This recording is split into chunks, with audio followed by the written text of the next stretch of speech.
Hello, नमस्कार दोस्तों। आज के इस वीडियो में हम एसएससी सिलेक्शन पोस्ट फेज 12 के मैथ्स के प्रश्न सॉल्व करेंगे। और ये जो एग्ज़ाम है आपका 21 जून 2024 को शिफ्ट फर्स्ट में हुआ था, ठीक है। और ये आज हमारा प्रैक्टिस सेट 5 है। और ये एग्ज़ाम जो है आपका मेट्रिकुलेशन लेवल पर यानी कि 10th लेवल पर हुआ था, ठीक है। और देखिए आज के शिफ्ट में जो है काफ़ी अच्छे अच्छे क्वेश्चंस पूछे गए, तो आपको वीडियोस को शुरू से लेकर एंड तक पूरा देखना है, ठीक है। तो चलिए फटाफट से शुरू करते हैं आज के क्वेश्चन नंबर फर्स्ट से। इसमें देखिए श्रीमान गेगिया ने जो है 13,900 की राशि को विभाजित करके जो है दो अलग अलग योजनाओं ए और बी में जो है क्रमशः 14% वार्षिक और 11% वार्षिक साधारण ब्याज दर पर जो है निवेश किया। अब यदि 2 वर्षों में जो है अर्जित साधारण ब्याज आपको ब्याज की कुल राशि आपको बताई गई कितनी 3,508 है, तो योजना बी में निवेश की गई राशि आपको कैलकुलेट करके बतानी कितनी थी। तो यहाँ पर देखिए आप इसको x मान के भी कैलकुलेट कर सकते हैं, बट मैं आपको जो है इसको एलिगेशन से कराऊंगा। एलिगेशन से कैसे करेंगे, देखिए यहाँ पर 2 वर्ष में आपको प्राप्त ब्याज बताया गया 3,508 है, तो 1 वर्ष में क्या हो जाएगा, इसका आधा हो जाएगा, यानी कि इसका आधा करेंगे तो ये 1754 आपके पास यहाँ पर ब्याज आ जाएगा। इसके बाद यहाँ पर देखिए ये पूरी राशि अगर हम यहाँ पर 14% पर लगा दें तो कितने का ब्याज मिलेगा, 14% का ब्याज मिलेगा, यानी कि इसका 14% कितना होगा, 14 नमा 126 हो जाएगा, हासिल 12, 14 3 42 और ये 54 हो जाएगा, हासिल 5 और ये 19 हो जाएगा। और यहाँ पर जो है ये पूरी राशि अगर 11% पर लगा दे तो यहाँ पर जो है कितने का ब्याज, 11% का ब्याज मिलेगा, यानी कि 9 हो गया और ये 2 हो जाएगा, और ये आपके पास यहाँ पर 5 और ये एक 1529 का ब्याज मिलेगा। ये आपके पास योजना ए के लिए था और ये योजना बी के लिए था। तो आप क्या करते हैं, बड़ी वैल्यू में से छोटी वैल्यू को घटाते हैं, तो यहाँ पर डिफरेंस देखिए कितने का मिल रहा है, 2 बचेगा। और यहाँ पर जो है आपके पास ये डिफरेंस जो है 2 बचेगा, और यहाँ पर ये 9 बचेगा, और यहाँ पर जो है ये 1 बचेगा, 192 हो गया। और यहाँ पर डिफरेंस करेंगे तो यहाँ पर जो है ये 5 बच गया, और यहाँ पर जो है 4 में से ये 2 गया, 2 बच गया, और फिर यहाँ पर जो है ये 2 बच जाएगा, तो 225 का। तो यहाँ पर टोटल करेंगे तो आपके पास ये टोटल राशि आएगी कितनी आएगी, ये आपके पास 7 हो गया, और यहाँ पर 9 2 11 का 1 हो गया, और ये 3 1 4 हो गया, यानी कि टोटल 417 यूनिट के।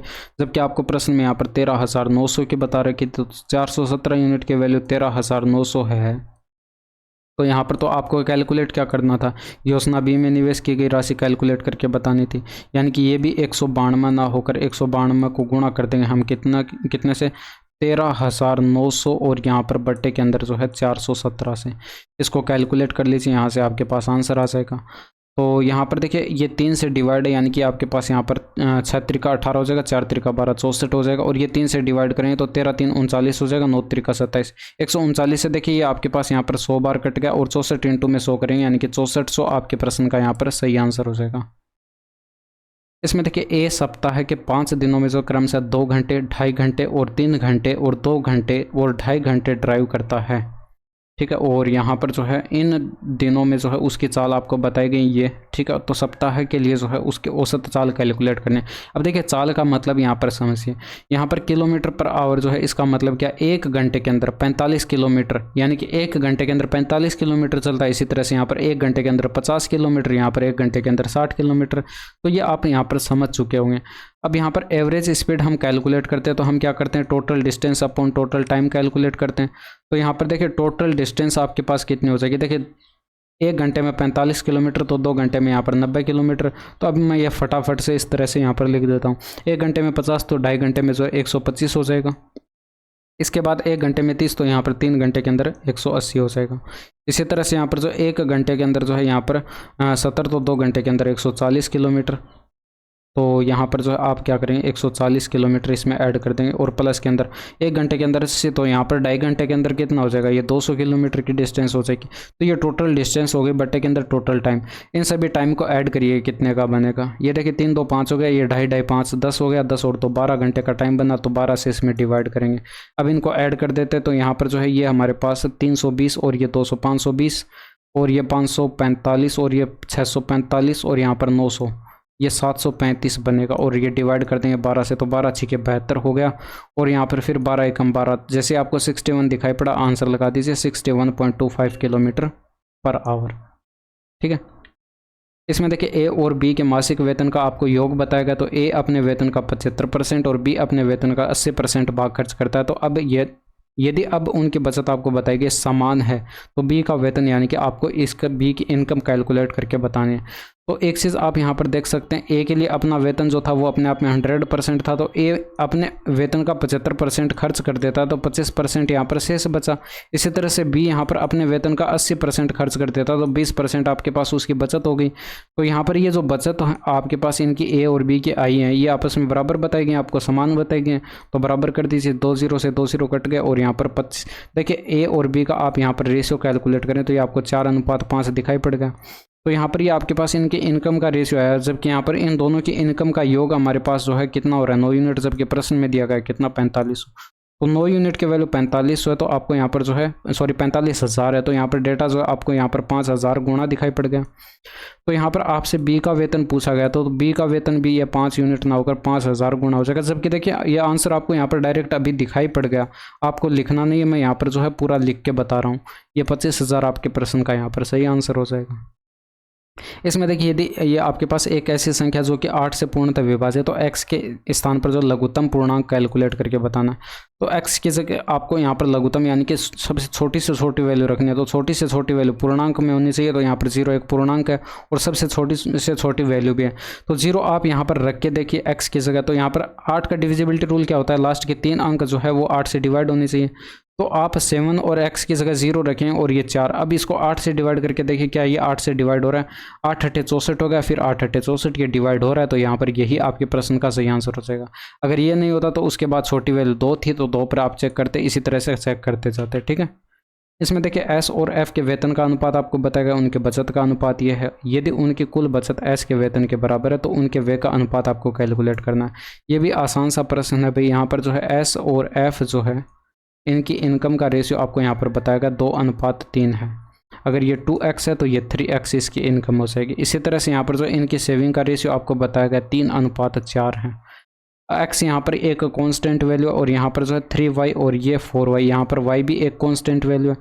आपको प्रश्न में बताया गया कि उनकी कुल बचत s के वेतन के बराबर है। कुल बचत यहाँ पर देखें तो ये 7y होगी और ये किसके बराबर है, s के वेतन के बराबर। s का वेतन यहाँ पर 2x है, तो 7y बराबर है 2x के, तो यहाँ से x और y का आपको रेशियो दिखाई पड़ेगा 7:2।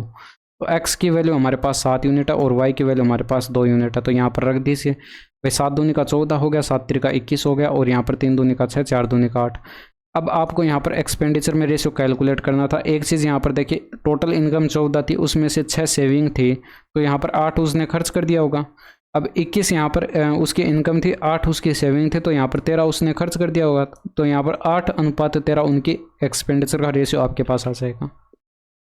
एक शंकु की ऊंचाई दूसरे शंकु की ऊंचाई के 3 गुना है, जबकि इसकी त्रिज्या जो है दूसरे शंकु की त्रिज्या की आधी है, और यदि उनका कुल आयतन आपको बताया गया 100 यूनिट क्यूब है, तो यहाँ पर जो है शंकुओं के आयतन का अंतर आपको कैलकुलेट करके बताना है। ये भी आसान सा प्रश्न है भाई। हाइट अगर h1 पहले शंकु की और दूसरे शंकु की हाइट h2 मान ले, तो ये दूसरे शंकु की आपको यहाँ पर 3 गुना बताई गई है। पहले दूसरे शंकु की अगर 1 यूनिट मान ले तो इसकी 3 गुना पहले शंकु की हाइट है, तो यहाँ पर 3:1 ये रेशियो बन गया। R1 यहाँ पर पहले शंकु की त्रिज्या, R2 दूसरे शंकु की त्रिज्या। दूसरे शंकु की त्रिज्या जो है पहले शंकु की त्रिज्या जो है वो आधी है दूसरे शंकु की, ठीक है। तो यहाँ पर दूसरे शंकु की अगर 2 यूनिट मान ले तो इसका आधा 1 यूनिट, यानी कि आपके पास यहाँ पर पहले शंकु की त्रिज्या आ जाएगी। अब यहाँ पर देखिए आपको वॉल्यूम में रेशियो कैलकुलेट करना है, तो वॉल्यूम में रेशियो अगर आप यहाँ पर कैलकुलेट करें 1/3 पाई r² h, यह फॉर्मूला होता है, तो 1/3 पाई r² h1 r1 का स्क्वायर इंटू में h1, और दूसरे शंकु का 1/3 पाई r2 का स्क्वायर और इंटू में h2। ये आपके पास यहाँ पर जो है वॉल्यूम में रेशियो आएगा, और 1/3 पाई से 1/3 पाई कट जाएगा। अब R1 और R2 और H1 और H2 की वैल्यू जो है यहाँ पर यूनिट में आप रख देंगे। तो R1 हमारे पास 1 यूनिट है, तो 1 का स्क्वायर 1, और H1 हमारे पास 3 यूनिट है, तो 3 का स्क्वायर हमारे पास 1 सेकेंड, यहाँ पर स्क्वायर नहीं होगा। ये H1 हमारे पास 3 यूनिट है, तो ये 3 हो जाएगा। R2 का स्क्वायर यहाँ पर जो है 2 यूनिट का स्क्वायर करेंगे तो 4 हो जाएगा। H2 हमारे पास जो है ये 1 यूनिट है, तो ये 1 हो गया। तो यहाँ पर ये 3:4 आपके पास इनका वॉल्यूम का रेशियो आ गया। अब यहाँ पर टोटल करें तो ये 7 यूनिट हो रहा है, जबकि आपको प्रश्न में बताया कि टोटल वॉल्यूम 100 यूनिट है, यहाँ 100 यूनिट क्यूब है। तो यहाँ पर 7 यूनिट की वैल्यू 100 है, तो आपको यहाँ पर जो है इनके वॉल्यूम का डिफरेंस कैलकुलेट करके बताना था। तो यहाँ पर वॉल्यूम का डिफरेंस देखिए 1 यूनिट का है, तो 7 यूनिट की वैल्यू 100 है, तो 1 यूनिट की वैल्यू 100 डिवाइडेड बाय 7 हो जाएगी। तो यहाँ पर ये 14 देखिए 28 आता है, लेकिन लगभग यहाँ पर जो है हम इसको लिखें तो 14.3 हम इसको लिख सकते हैं। ऑप्शन नंबर 4 आपके प्रश्न का सही आंसर हो जाएगा। इसमें देखिए एक बाइक की कीमत में पहले 21% की वृद्धि की जाती है और बाद में जो बिक्री में जो है कमी के कारण एक 34% की कमी करती जाती है। तो बाइक के अंतिम मूल्य में शुद्ध प्रतिशत परिवर्तन आपको कैलकुलेट करना है। तो सक्सेसिव कैलकुलेट कर दीजिए। 21% की वृद्धि है तो प्लस में लेंगे, 34% की कमी है तो माइनस में लेंगे। तो यहाँ पर 21 इंटू में 34 और बट्टे के अंदर 100, तो यहाँ पर जो ये माइनस का 13 बच जाएगा और ये माइनस के अंदर 21 4 84 और 21 3 63 और ये आपके पास यहाँ पर 71 हो जाएगा और 2 स्थान पर दशमलव आ जाएगा तो यहाँ पर 7.14 आएगा। तो ये माइनस का 20.14 आपके पास यहाँ पर दिखाई पड़ेगा परसेंटेज में, शुद्ध प्रतिशत परिवर्तन आपको दिखाई पड़ेगा। ठीक है, तो यहाँ पर ये नेट परसेंटेज जो है चेंज आपको दिखाई पड़ेगा और यहाँ पर जो ये माइनस में है ये इसलिए ये कमी को रिप्रेजेंट करता है, ये मैंने आपको पहले भी बता रखा। तो ये कमी वाला आंसर आपका सही होगा, डिक्रीज ऑफ 20.14%। ठीक है, एक दुकानदार अपने सामान पर क्रय मूल्य से 20% अधिक मूल्य अंकित करता है और 10% की छूट देता है तो उसका लाभ प्रतिशत कैलकुलेट करना है। अगर हम यहाँ पर CP 100 यूनिट मान ले तो मार्क प्राइस क्या हो जाएगा, 20% अधिक अंकित किया तो 120 हो जाएगा। तो सेलिंग प्राइस क्या हो जाएगा, 10% की छूट दी गई तो 120 का 10% 12 होगा, यानी कि 120 में से 12 माइनस करेंगे तो 108 में वस्तु बेची गई होगी। तो 100 पर 8 का प्रॉफिट हुआ, यानी कि 8% आपके पास यहाँ पर करेक्ट आंसर हो जाएगा। इसमें देखिए 4:3 के अनुपात में ये पनीर और यहाँ पर मक्खन का आपको उपयोग करके बताया गया एक रेसिपी बनाई जाती है और यदि आरोही 8 कटोरे पनीर का उपयोग करती है तो उसे जो कितने कटोरे मक्खन का उपयोग करना होगा। तो ये आसान सा प्रश्न, बिना लिखे भी आप इसको कैलकुलेट कर सकते थे। पनीर और मक्खन का आपको यहाँ पर जो है रेशियो बताया गया है, 4:3 के अनुपात में ये उपयोग करती है। अब पनीर के यहाँ पर जो है आपको बताया गया कितने कटोरे, 8 कटोरे उपयोग करती है तो डेटा यहाँ पर 2 गुना है, तो यहाँ पर मक्खन के कितने हो जाएंगे, ये भी 2 गुना हो जाएगा, यानी कि 6 आपके प्रश्न का सही आंसर हो जाएगा। अब देखिए आप दिमाग में कैलकुलेशन करते हैं तो यहाँ पर प्रश्न में आपको दिखाई पड़ रहा है अभी 4 यूनिट की वैल्यू 8 दी गई, यानी कि 2 गुना है, तो यहाँ पर 3 यूनिट की वैल्यू भी 2 गुना हो जाती है, यानी कि 6 आपके प्रश्न का सही आंसर हो जाता। बिना लिखे भी आप इसको बना सकते थे। इसमें देखिए 2 रेलगाड़ियां जो A और B क्रम से स्थान P से Q और स्थान Q से P की ओर एक ही समय पर जो है एक दूसरे की ओर चलना शुरू करते हैं। एक दूसरे को पार करने के बाद रेलगाड़ी A और रेलगाड़ी B द्वारा जो है क्रम से स्थान Q और P तक पहुंचने के लिए 9 घंटे और 16 घंटे का समय लेती हैं। ठीक है, तो इसके बाद यहाँ पर यदि रेलगाड़ी A की चाल आपको बताएगी 56 किलोमीटर पर आवर तो रेलगाड़ी B की चाल कैलकुलेट करके बतानी। देखिए इस प्रश्न को बेसिक से भी बना सकते हैं बट वो थोड़ा सा आपको जो है ज़्यादा कॉम्प्लिकेटेड लगेगा, तो इसलिए जो है इसका एक फॉर्मूला भी होता है, तो इसलिए मैं इसको जो है फॉर्मूले से करवा दूंगा। यहाँ पर देखिए इस फॉर्मूले से अगर इसको बनाते हैं तो इसका टाइप पहचानना पड़ेगा आपको। इस टाइप के प्रश्न देखिए यहाँ पर ये टाइप क्या है इस प्रश्न का, इसमें बिंदु आपको P बताएगा और यहाँ पर ये बिंदु Q बताएगा। एक ट्रेन यहाँ से चलना A स्टार्ट करती है और B ट्रेन यहाँ से चलना स्टार्ट करती है। अब यहाँ पर मान लेते हैं ये जैसे ही यहाँ पर ये चलना स्टार्ट करती है तो बीच में यहाँ पर कहीं पर ये एक दूसरे को क्रॉस कर जाती हैं। ठीक है, अब जैसे ही ये एक दूसरे को क्रॉस कर जाती हैं तो ये जो A ट्रेन यहाँ पर चल रही थी ये इस साइड जा रही है, ये क्रॉस करने के बाद जो है यहाँ पर जो टाइम ले रही है यहाँ से लेकर यहाँ तक ये 9 घंटे का टाइम बताएगा। और ट्रेन B जो यहाँ से यहाँ आ रही है ये क्रॉस करने के बाद जो यहाँ से लेकर क्रॉस करने के बाद जो टाइम ले रही है यहाँ तक ये 16 घंटे का आपको टाइम बताएगा। और आपको किसी भी एक ट्रेन की स्पीड बता दी जाती है और दूसरी ट्रेन की स्पीड आपको कैलकुलेट करनी होती है। तो आप यहाँ पर फॉर्मूला क्या यूज़ करेंगे भाई, ट्रेन A की स्पीड और डिवाइडेड बाय ट्रेन B की स्पीड और ये बराबर होता है ट्रेन B द्वारा लिया गया टाइम और ट्रेन A द्वारा लिया गया टाइम का अनुपात कैलकुलेट करके उसका वर्गमूल कर देते हैं। यहाँ पर ये उल्टा कर देना है, ठीक है, और कुछ नहीं है। ये फॉर्मूला आपको यहाँ पर डायरेक्ट याद रखना है। अब ये सारी चीज़ें आप एग्जाम में किसी को समझाएंगे नहीं, डायरेक्ट कॉन्सेप्ट याद है तो आप वैल्यू पुट करेंगे।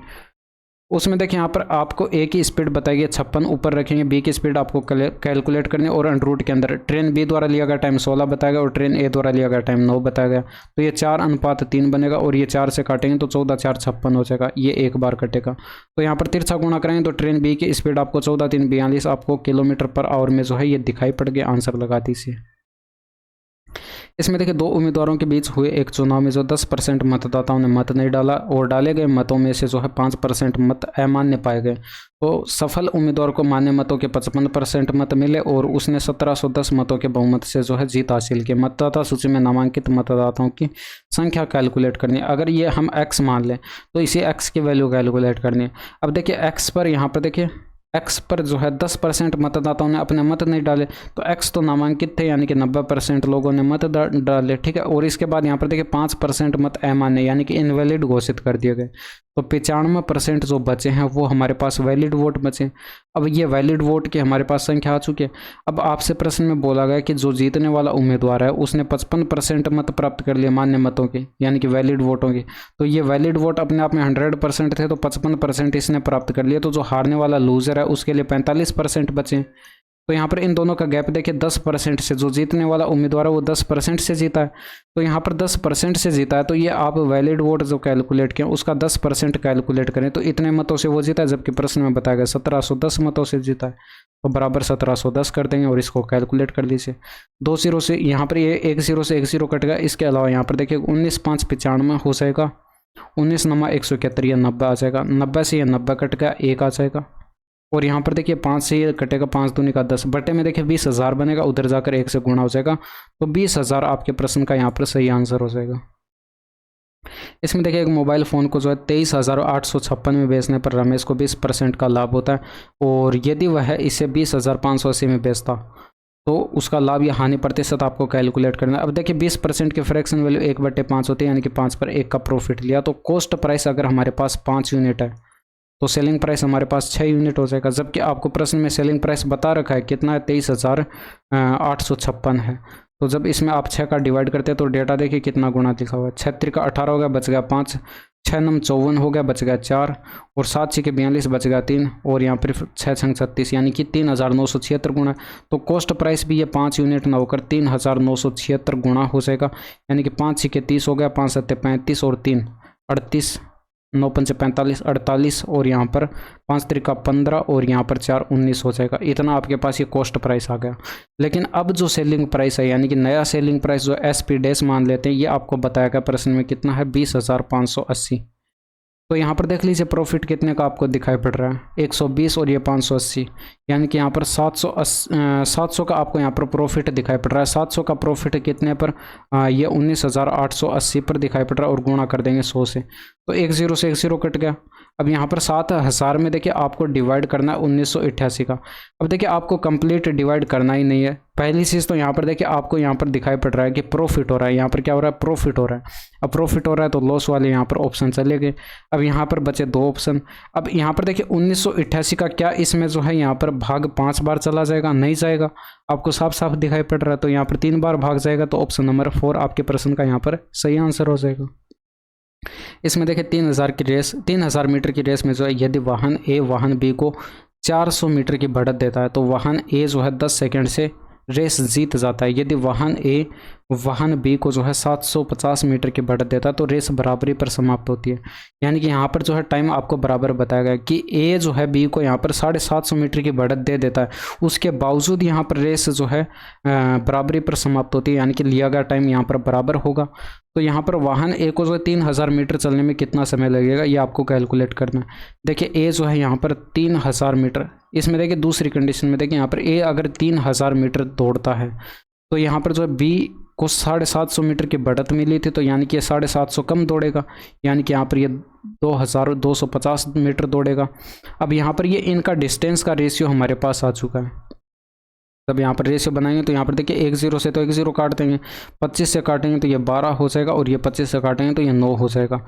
और यहाँ पर जो है 4 से 3 से कटेगा, ये 4:3 आपके पास ये रेशियो बन गया। ये डिस्टेंस में रेशियो है। तो स्पीड में रेशियो आपके पास क्या हो जाएगा, क्योंकि यहाँ पर समय बराबर है तो यही आपके पास स्पीड में रेशियो हो जाएगा। अब स्पीड आपके पास अगर 4x और ये 3x मान लें तो यहाँ पर देखिए दूसरी कंडीशन में, अब यहाँ पर देखिए ये पहले आपको क्या बताया गया था कि ए यहाँ पर अगर 3,000 मीटर दौड़ता है तो बी यहाँ पर जो है इसको 400 मीटर की बढ़त मिलती है, यानी कि 2,600 मीटर दौड़ेगा। अब यहाँ पर देखिए ए जो है 10 सेकंड से रेस जीत जाता है, यानी कि ए जीत रहा है तो इसके द्वारा लिया गया टाइम बी से कम होगा, यानी कि बी के द्वारा लिया गया टाइम ज़्यादा होगा। तो बी के द्वारा लिया गया टाइम में से अगर हम ए के टाइम को माइनस कर दें तो यहाँ पर जो ये डिफरेंस बराबर 10 सेकंड के आना चाहिए। तो यहाँ पर बी द्वारा लिया गया टाइम अगर हम कैलकुलेट करें तो 2600 डिवाइडेड बाय करेंगे भाई, 2600 मीटर के डिस्टेंस कवर किस स्पीड से, 3x की स्पीड से, तो 3x और माइनस के अंदर यहाँ पर देखिए ए जो है 3,000 मीटर की रेस कवर कर रहा है और यहाँ पर डिस्टेंस कवर कर रहा है, और यहाँ पर ये 4x की स्पीड से कवर होगी। तो ये 4x से डिवाइड करेंगे तो ये टाइम का डिफरेंस हमारे पास बराबर 10 सेकेंड आना चाहिए। तो यहाँ से अगर आप इसको कैलकुलेट करें, ऊपर देखिए 2600 के 104 हो जाएगा, ये 2 0 आ जाएगा, माइनस ये 3 त्रिका 9000 हो जाएगा, बट्टे के अंदर 4 त्रिका 12x आपके पास ये हो जाएगा, बराबर की साइड जो है ये 10 है। ऊपर आपके पास यहाँ पर डिफरेंस 1400 का होगा, बट्टे के अंदर 12x हो जाएगा, और ये बट्टे के अंदर जो है 12x हो जाएगा, और ये बराबर की साइड जो है 10 हो जाएगा। 10 से ये कटेगा, ये 0, और यहाँ पर 1 हो गया। अब देखिए यहाँ से अगर आप x बराबर कैलकुलेट करें तो x बराबर आपको 140/12, यानी कि यहाँ पर जो है 4 से ये डेटा डिवाइड है, 4 त्रिका 12 हो जाएगा, 4 पंजे 20 हो जाएगा, 4 त्रिका 12, 35/3 आपको x की वैल्यू दिखाई पड़ गई। तो जब x की वैल्यू 35/3 आप यहाँ पर रखेंगे तो 4 इंटू में 35/3, तो आपके पास यहाँ पर जो है ये आ गया, इसकी a की स्पीड आ चुकी है, और यहाँ पर 35/3 रखेंगे तो 35 आपके पास इसकी b की स्पीड आई है। बट यहाँ पर देखिए आपको कैलकुलेट क्या करना था, आपको कैलकुलेट करके बताना था कि ए जो है 3000 मीटर की रेस जो है कितने टाइम में कवर करेगा, यानी कि ए 3000 मीटर की डिस्टेंस कवर कर रहा है कितने की स्पीड से, इस स्पीड से। तो इसका आप इसमें डिवाइड करेंगे, 4 इंटू में 35 और बट्टे के अंदर 3। अब 3 ऊपर जाकर गुणा हो जाएगा, यानी कि कितना होगा, 9000 होगा, और बट्टे के अंदर ये देखिए 35 का 4 गुना 140 हो जाएगा, ये 0 से 0 कट गया। 14 का इसमें डिवाइड करेंगे तो 14 पंचे 70, 14 छिके 84, यानी कि 6 बार भाग गया, और 6 बार देखिए एक ही ऑप्शन में जा रहा है। 14 छिके 84 बचा 6, उतारेंगे 0, 14 4 56 हो जाएगा। तो 64.3 जो है ये आपके पास यहाँ पर सेकेंड में जो है आंसर आ जाएगा अप्रोक्सीमेट, ठीक है। अब इसमें देखिए 200 मीटर की एक दौड़ में जो है यदि ए बी को 35 मीटर की बढ़त देता है तो यहाँ पर ए 20 सेकेंड से दौड़ जीत जाता है, और इसके अतिरिक्त यदि ए बी को 55 मीटर की बढ़त देता है तो दौड़ बराबरी पर समाप्त होती है। ए को 200 मीटर दौड़ने में जो है कितना समय लगेगा। अभी अभी हमने प्रश्न बनाया, बस इसमें क्या है कि डेटा चेंज कर दिया गया, बाकी एकदम सेम टाइप का प्रश्न है ये, ठीक है। तो यहाँ पर देखिए ये ए जो है ये 200 मीटर की अगर रेस कंप्लीट करता है तो यहाँ पर जो है बी को 55 मीटर की बढ़त मिलती है, यानी कि बी यहाँ पर 55 कम दौड़ेगा, यानी कि 145 मीटर ही दौड़ेगा। तो यहाँ पर ये इनका डिस्टेंस का रेशियो आ गया, ठीक है। डिस्टेंस का रेशियो हम यहाँ पर बनाएंगे, 5 से डिवाइड करेंगे, 40 अनुपात जो है ये 29 आपको दिखाई पड़ गया, ये डिस्टेंस में रेशियो है। अब यहाँ पर दौड़ बराबरी पर समाप्त हो रही थी, तो यहाँ पर भी टाइम बराबर होगा, टाइम बराबर होगा, तो स्पीड में रेशियो भी आपके पास 40 अनुपात 29 होगा, यानी कि 40x है तो ये भी 29x हो जाएगी, ठीक है। इसी तरह से यहाँ पर देखिए आपको बताया गया कि ये जो है यहाँ पर अगर ये 200 मीटर दौड़ता है तो बी को यहाँ पर 35 मीटर की बढ़त मिलती है, यानी कि बी 35 कम दौड़ेगा, यानी कि ये 165 मीटर दौड़ेगा। अब यहाँ पर 165 मीटर दौड़ता है, और यहाँ पर जो है अगर हम इनका टाइम का डिफरेंस करें तो ये बराबर 20 सेकंड आना चाहिए। अब यहाँ पर ए जीत रहा है तो ए द्वारा लिया गया टाइम कम होगा, तो बी द्वारा लिया गया टाइम ज़्यादा होगा, तो हम ज़्यादा में से कम वाले को घटाएंगे तो ये बराबर 20 सेकंड आना चाहिए। तो यहाँ पर बी द्वारा लिया गया टाइम जो है वो हमारे पास कितना हो जाएगा, 165 मीटर की डिस्टेंस कवर होगी किस स्पीड से, 29x की स्पीड से, और माइनस के अंदर, और यहाँ पर जो है 200 मीटर की डिस्टेंस कवर होगी किस स्पीड से, 40x की स्पीड से, और ये बराबर 20 होना चाहिए। तो 40 से ये देखिए 5 बार कट जाएगा, और यहाँ पर तिरछा गुणा करा दें तो यहाँ पर 29 पंच 145, देखिए 165 माइनस 145 होगा, और बट्टे के अंदर ये 29x आ जाएगा, बराबर 20 आना चाहिए। ऊपर देखिए 20 का ही गैप आपको दिखाई पड़ रहा है, और यहाँ पर 20 आएगा ऊपर, तो ये 20 से 20 कट जाएगा, यानी कि 1 आएगा, और ऊपर भी आपके पास 1 आएगा। तो यहाँ से x बराबर आपको दिखाई पड़ गया 1/29 आएगा, और x बराबर 1/29 है, तो यहाँ पर जो है स्पीड आपके पास 40/29 हो गई, और यहाँ पर स्पीड जो है वो आपके पास 40 हो जाएगी, क्योंकि 29 से 29 कट जाएगा, x की वैल्यू रखेंगे। ए की और बी की स्पीड आपके पास आ चुकी है, तो ए द्वारा लिया गया टाइम आप कैलकुलेट कर सकते हैं। आपसे क्या बोला गया है कि यहाँ पर ए जो है 200 मीटर की, ए जो है ये 200 मीटर दौड़ने में कितना टाइम लगेगा, किस स्पीड से दौड़ेगा, 40/29 की स्पीड से। तो यहाँ पर 40 से कटेगा 200, यानी कि 5 बार कटेगा, 29 ऊपर जाकर 5 से मल्टीप्लाई हो जाएगा, 29 पंचे 145 हो जाएगा, ये सेकंड में आपके पास यहाँ पर टाइम आ जाएगा, ऑप्शन नंबर 4। इसमें देखिए यदि 108 मजदूर जो है एक दीवार को 36 दिन में बना सकते हैं तो उसी दीवार को 48 मजदूर कितने दिन में बना सकते हैं। 108 मजदूर हैं, 36 दिन में बना सकते हैं, ये टोटल काम हो गया। 48 मजदूर मान लेते हैं टी टाइम में बना सकते हैं, ये भी टोटल काम होगा, दोनों टोटल वर्क होंगे, यानी कि बराबर होने चाहिए। तो यहाँ पर अगर आप 6 से डिवाइड करें, 6 बार कटेगा, 8 6 के 48 हो जाएगा। 4 से काटेंगे 2 बार कटेगा, और ये 4 से काटेंगे तो ये 27 हो जाएगा। यहाँ पर 2 आना चाहिए था, ये 3 बार कट जाएगा, तो 27 दिए 81 आपके पास यहाँ पर टी की वैल्यू आ गई, आंसर लगा दीजिए। इसमें देखिए 1,50,000 की जमा राशि पर जो है आर को 1 वर्ष में साधारण ब्याज दर पर जो है ब्याज के रूप में 2,000 मिलते हैं। तो बताइए कि 4500 का ब्याज प्राप्त करने के लिए कितनी राशि जमा करनी चाहिए। तो एक चीज़ आप यहाँ पर देख सकते हैं, 1,50,000 की आपको ये राशि बताई गई थी। आर रेट ऑफ इंटरेस्ट से 1 वर्ष के लिए अगर आप ब्याज कैलकुलेट करें तो ये बराबर 2000 आना चाहिए। PRT डिवाइडेड बाय 100 का फॉर्मूला मैंने यूज़ किया, 2 0 से 2 0 काट दीजिए। ठीक है, तो आर बराबर कितना आ जाएगा 20/15, यानी कि आप इसको लिख सकते हैं 4/3% आपके पास ये रेट ऑफ इंटरेस्ट आ गई। अब यहाँ पर प्रिंसिपल जो है आप मान लीजिए P है, और यहाँ पर रेट ऑफ इंटरेस्ट आपने कैलकुलेट कर लिया 4/3, और 1 वर्ष के लिए अगर आप ब्याज कैलकुलेट करें तो हमें ब्याज कितने का चाहिए 4500 का, तो बराबर 4500 कर दीजिए। अगर आप यहाँ से P बराबर कैलकुलेट करें तो ये 100 इधर गुणा हो जाएगा, यानी कि 4500 के आगे 2 0 आ जाएंगे, और ये 3 इधर ऊपर गुणा में आ जाएगा, बट्टे के अंदर 4 आ जाएगा। अब देखिए 2500 के 100 होता है, और 25 3 75 हो जाएगा, ये कटेगा 2500 के 100 हो जाएगा, और 25 3 75 हो जाएगा। तो यहाँ पर जो है 75 के आप गुणा कराएंगे 4500 में, तो लास्ट में 2 0 आएंगे, और 75 का 5 गुना हो जाएगा 375 का 5 हासिल आ जाएगी 37। 75 का देखिए 4 गुना होता है 300, और 337 आ जाएगा, और ये आपके प्रश्न का यहाँ पर सही आंसर हो जाएगा। इसमें देखिए निम्नलिखित में से कौन सी संख्या 11 से विभाज्य है, तो आप यहाँ पर क्या करेंगे 8 6 14, और यहाँ पर 14 7 21 और 7 28 हो गया, और यहाँ पर सम स्थान पर अंकों का योग करेंगे तो 13, और यहाँ पर 4 17, इसमें से माइनस करेंगे बराबर 11 आ गया। तो या तो 11 आना चाहिए था, या 0 आना चाहिए था, या फिर 11 का कोई मल्टीपल आ सकता था, लेकिन यहाँ पर देखिए 11 जो आ रहा है ये 11 से डिवाइड है, तो ये हमारे पास ऑप्शन नंबर फर्स्ट ही विभाज्य हो जाएगा। अगर ये नहीं होता तो आगे भी हमें चेक करने पड़ते। इसमें देखिए यदि एक गोले की त्रिज्या में जो 2 सेंटीमीटर की वृद्धि की जाती है, तो इसके पृष्ठीय क्षेत्रफल में जो है 704 सेंटीमीटर स्क्वायर की वृद्धि होती है, और वृद्धि से जो है पहले गोले की त्रिज्या आपको कैलकुलेट करके बतानी। तो वृद्धि से पहले अगर हम यहाँ पर पृष्ठीय क्षेत्रफल की बात करें तो वो हमारे पास 4πr², अगर r हमारे पास त्रिज्या तो 4πr² क्षेत्रफल आपके पास था गोले का। ठीक है, अगर वृद्धि के बाद यहाँ पर त्रिज्या r+2 हो जाती है, तो अब यहाँ पर जो है क्षेत्रफल क्या हो जाएगा 4πr+2 का होल स्क्वायर हो जाएगा। ठीक है, अब ये जो क्षेत्रफल हमारे पास आ रहा है, ये जो पहले क्षेत्रफल था इससे 704 से बढ़ जाता है, 704 सेंटीमीटर स्क्वायर से बढ़ जाता है। तो ये इक्वेशन हमारे पास बनेगी, इसको सोल्व कर लीजिए। अब इसको मैं फटाफट से सोल्व कर देता हूँ। ब्रैकेट के अंदर r² + 4 + 4r बनेगा बराबर की साइड 4πr² + 704, इधर इसके अंदर गुणा करें तो ये 4πr² + 16π + 16πr बनेगा बराबर की साइड 4πr² + 704। ये देखिए 4πr² से 4πr² कट गया, 16π हमने कॉमन ले लिया, तो ब्रैकेट में 1 प्लस का यहाँ पर r बच गया, बराबर की साइड जो है 704 हो जाएगा। 16 से डिवाइड करें तो यहाँ पर 16 4 64 हो जाएगा, फिर 16 4 64 44 आ जाएगा। पाई की वैल्यू 22/7 रखेंगे, 1 प्लस का r = 44 हो जाएगा। 22 दूनी का 44 होगा, तो यहाँ पर जो है 7 दूनी का 14 बराबर की साइड बनेगा, एक उधर घटाएं तो r बराबर 13 जो है सेंटीमीटर में आपके पास यहाँ पर आंसर दिखाई पड़ गया।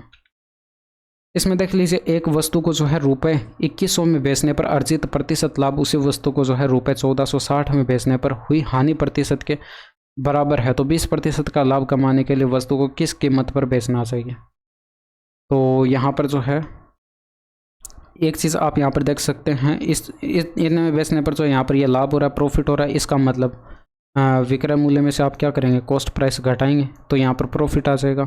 और यहाँ पर जो है लॉस हो रहा है, तो यहाँ पर आप क्या करेंगे कॉस्ट प्राइस में से माइनस करेंगे विक्रय मूल्य, यानी कि यहाँ पर 1460 इसमें से माइनस करेंगे।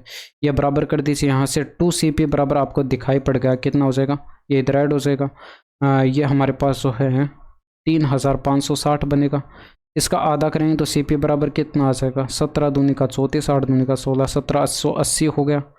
आपको क्या करना था 20% का प्रॉफिट चाहिए था, तो 20% की फ्रैक्शन वैल्यू 1/5 होती है, तो 5 पर 1 का प्रॉफिट चाहिए, यानी कि आपको इसका 6/5 कैलकुलेट कर लेना है।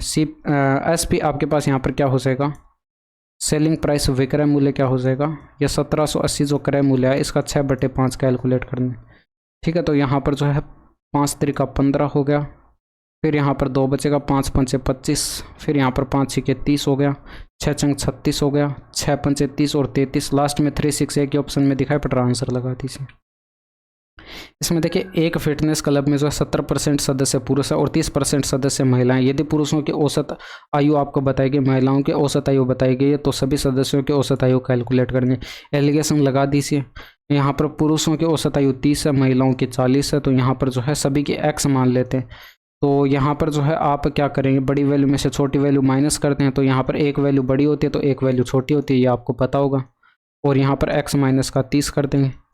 तो यहाँ पर ये जो रेशियो आएगा, ये रेशियो क्या आएगा, ये आपके पास यहाँ पर पुरुष और महिलाओं का रेशियो आएगा। तो ये 70% आपको पुरुष बताए गए थे और 30% आपको महिलाएं बताई गई थी। तो जब आप इनका रेशियो बनाएंगे, परसेंटेज से परसेंटेज कट जाएगा, 0 से 0 कट जाएगा, 7:3 आएगा। यानी कि ये जो रेशियो हमारे पास क्या आना चाहिए था, 7:3 आना चाहिए था। तो बराबर कर दीजिए और कैलकुलेट कर लीजिए। भाई 40 माइनस का एक्स और इसका एक्स माइनस का 30 के साथ रेशियो कैलकुलेट करें तो ये 7:3 होना चाहिए था। वजर गुणा कर दीजिए, ये 120 माइनस का 3x बराबर की साइड 7x माइनस का ये 210 बनेगा। तो यहाँ से 10x बराबर आपके पास ये कितना बन जाएगा, ये 330 आपके पास बन जाएगा। तो x बराबर जो है 33 आ जाएगा और ये आपको कैलकुलेट करना था। भाई 33 वर्ष जो है ये आपके प्रश्न का यहाँ पर सही आंसर हो जाएगा। ठीक है। इसमें देखिए एक घन का पृष्ठीय क्षेत्रफल आपको बताया गया 5400 वर्ग इकाई है। यदि इसकी भुजा को 5 इकाई से बढ़ा दिया जाए तो इसका आयतन कितना होगा, ये आपको कैलकुलेट करना है। अब इसका पृष्ठीय क्षेत्रफल 6 गुना भुजा स्क्वायर होता है और ये बराबर 5400 बताया गया। तो यहाँ पर 6 नम 5400 होगा, यानी कि यहाँ पर 6 नम 54 हो जाएगा, यानी कि आपके पास 900 आ जाएगा। तो ए बराबर कितना आ जाएगा, 30 आ जाएगा। तो यहाँ पर आपको बताया गया कि 5 इकाई से बढ़ा दिया जाता है, यानी कि अब भुजा हमारे पास 35 हो जाएगी। तो पहले अगर वॉल्यूम की बात करें तो भुजा क्यूब होता है, यानी कि 30 का क्यूब करेंगे तो 30 गुणा 30 गुणा 30 आप ऐसे लिख सकते हैं। और यहाँ पर जो है बाद में आपके पास वॉल्यूम 35 का क्यूब होगा, यानी कि 35 गुणा में 35 गुणा में 35, ये बाद में का वॉल्यूम आपके पास आ जाएगा। ठीक है। तो यहाँ पर आप क्या करेंगे, इनका रेशियो बना लेंगे। तो यहाँ पर 5 से कटेगा सभी, ठीक है, सभी 5 से कट जाएंगे। तो यहाँ पर 6 6 और 6 आएगा, ये 7 और ये 7 और ये 7 आएगा। तो 6 का क्यूब तो 216 हो जाएगा और ये 7 का क्यूब 343 हो जाएगा। तो आप देख लीजिए आयतन कितने यूनिट से बढ़ गया, यानी कि यहाँ पर जो है 27 और 127 से आपको ये इंक्रीज आपको दिखाई पड़ गया, यानी कि वॉल्यूम हमारे पास जो है 127 यूनिट से इंक्रीज हो गया। ठीक है। तो 127 यूनिट का इंक्रीमेंट हुआ कितने पर, 216 पर, और गुणा 100 कर देंगे। तो यहाँ पर जो है 4 से कटेगा 500 के 20, 4 के 16, ये 5 से कटेगा, ये 25 आ जाएगा। इसके बाद यहाँ पर देखिए ये आपको डेटा 9 से डिवाइड दिखाई पड़ रहा है, जबकि ये डेटा 9 से डिवाइड नहीं है। तो हम देखिए अगर 127 को हम अप्रोक्सीमेट किसके मान लें, 126 के मान लें, क्योंकि 126 9 से डिवाइड होता है, इसीलिए हम यहाँ पर कैलकुलेशन को आसान बनाने के लिए कर रहे हैं और अप्रोक्सीमेट हम कैलकुलेट करेंगे। ठीक है। तो यहाँ पर ये ऊपर हमारे पास 126 इंटू में 25 और बट्टे के अंदर जो है 54 हो जाएगा। 6 नम 54 हो जाएगा, 9 से इसको डिवाइड करेंगे, 9 एकम 9, 9 चौके 36, 14 पंचे 70 हो जाएगा, असल 7, 14 दूनी का 28 और 7 35 और डिवाइड कर देंगे 6 से, 6 पंचे 30 हो गया। और यहाँ पर जो है 6 नम 54 तो ज़्यादा चला जाएगा, 6 पंचे 30 हो जाएगा और यहाँ पर जो है 5 बचा उतारेंगे 0 और यहाँ पर 8 6 48, यानी कि 58 पॉइंट समथिंग हमारे पास आएगा। और यहाँ पर ये अप्रोक्सीमेट हमें 59 के दिखाई पड़ रहा है, यानी कि 59% हमारे पास यहाँ पर करेक्ट आंसर हो जाएगा। इसमें देखिए 9 के प्रथम 18 गुणांकों का औसत कैलकुलेट करना है। तो 9 का प्रथम गुणांक 9, दूसरा गुणांक 18, तीसरा गुणांक 27 और इस तरह से ये चलते जाएंगे। और लास्ट गुणांक जो है 9 गुणा में 18 होगा। तो यहाँ पर प्रत्येक पद के बीच का गैप जो है वो आपको सेम दिखाई पड़ रहा है, 18 18 का। ठीक है, सॉरी यहाँ पर 9 9 का गैप आपको दिखाई पड़ रहा है। तो 9 9 का गैप दिखाई पड़ रहा है, तो आप क्या करते हैं, प्रथम पद प्लस का लास्ट पद करते हैं और यहाँ पर डिवाइड कर देते हैं 2 से। तो यहाँ पर जो है ये आपके पास एवरेज कैलकुलेट होकर आ जाता है। तो यहाँ पर ऊपर 9 कॉमन लेंगे तो 9 इंटू में ये 19 हो जाएगा, बट्टे के अंदर 2 हो जाएगा, 19 नमा 171 हो जाएगा, बट्टे के अंदर 2 करेंगे तो ये 8 दूनी का 16 हो जाएगा और 5 दूनी का 10 और 0.5 आपके पास यहाँ पर आंसर आ जाएगा।